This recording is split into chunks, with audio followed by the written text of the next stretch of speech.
Fala galera do YouTube, aqui é o Cauadejo e hoje tô fazendo mais um vídeo. Essa versão 0.15 não é falsa. Eu escrevi errado, galera. É verdadeira. É só esse, ó. Só que tem um bug.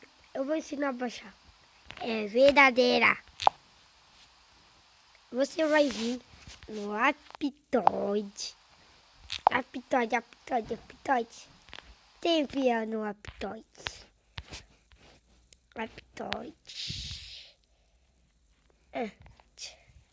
Você vai vir no Aptoide. Como baixar o Aptoide? Se vocês não sabem, você vai ter que instalar o Aptoide. Aqui, Aptoide. Vocês vão clicar nesse, ó. Nesse daqui, ó. Nesse. H-O-M. Tá. Nesse. Esse aqui, ó. Coloca. Aí aparecer. Instalar. Ok. Aí vai colocar assim, não lembra? Aí você instala.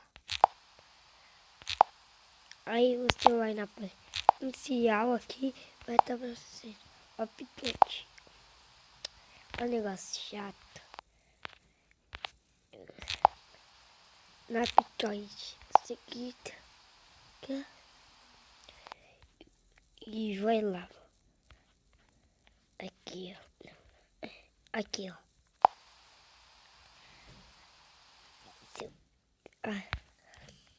Aí você vai ver o que é nesse.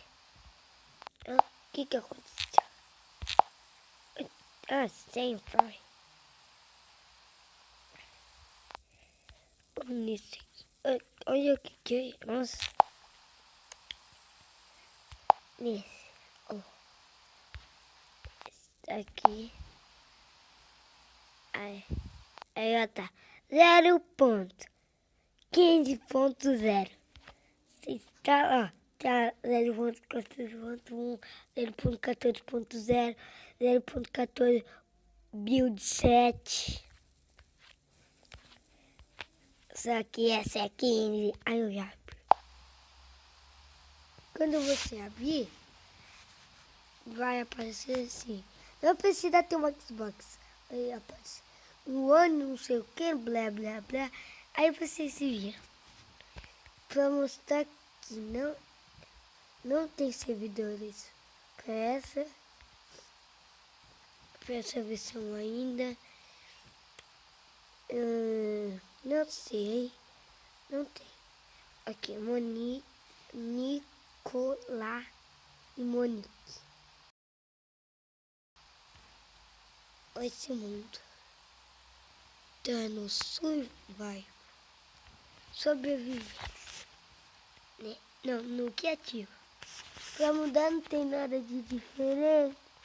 Aqui só tem uns coisas de diferente. Sério, eu esperava ainda na 0.15.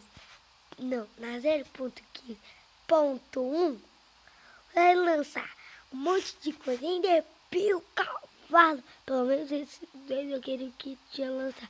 De pio cavalo. Um monte de coisa. Foi isso o vídeo. Espero que tenham gostado. E não é falsa essa versão. E falou. E tchau. Não se esqueça de deixar seu like. Se inscrever no canal se não for inscrito.